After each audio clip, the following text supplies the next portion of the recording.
Ngayong buwan ng wikang pambansa, tunghayin po natin ang ilan sa Saudi na nagsusumikap na matuto ng ating wika. At bakit nga ba tayo naaaliw sa mga banyaga na may kakayahang magsalita ng ating wika? May balitang Middle East si Roland Blanco.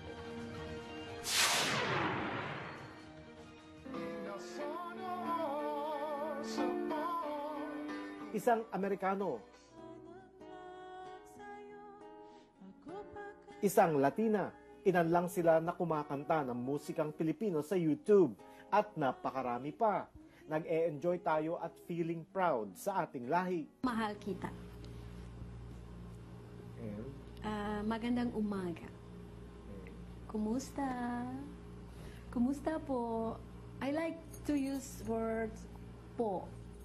Po, it's mean respect to others. Nagsisimula palang matuto ng wikang Pinoy si Wida Sagita, isang Indonesian nurse. Halos lahat ng kanyang katrabaho sa ospital ay mga Pilipino. 10 salitang Pilipino ang pilit niyang inaaral araw-araw. Mahilig din mag-post sa mga litrato si Wida at ang pinagkakatiwalaan niya ay mga Pinoy photographer. Are, bango, rilo, tingin-tingin lang, ibritingin, murlang dito.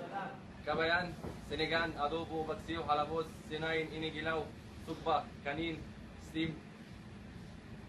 Number 1, good. Ayos. Filipino good. Number 1. Sa mga tindahan ng pabango at mga restaurant, ang mga banyaga tulad ng mga Bangladeshi at Egyptian ay madalas makahalubilo ang mga Pinoy na nagiging suki at mga kaibigan na rin nila.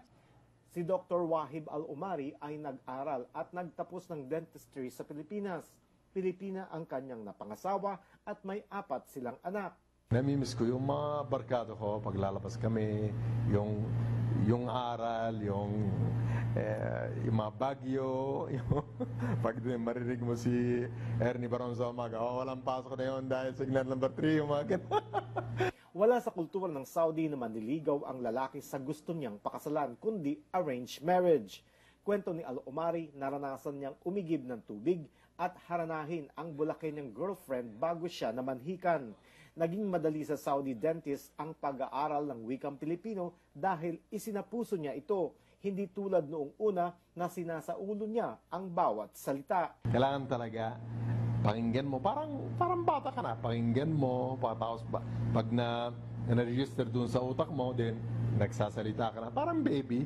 Nung una, nakinig siya na nakinig din, nagsasalita, papa, gano'n yung umpisa ko. Hanggang unang taon, palawang taon, nagdiretso yung dila ko. Ang pagiging palakiibigan at magaling sa pakikisama ay mga ugaling Pinoy na hindi matatawaran. Ito ang mga susi kung bakit madali tayong maintindihan ng mga banyaga. Kumain ka na? Hindi pa. Hindi pa? Ayaw. Oo, ako hindi pa ako kumain.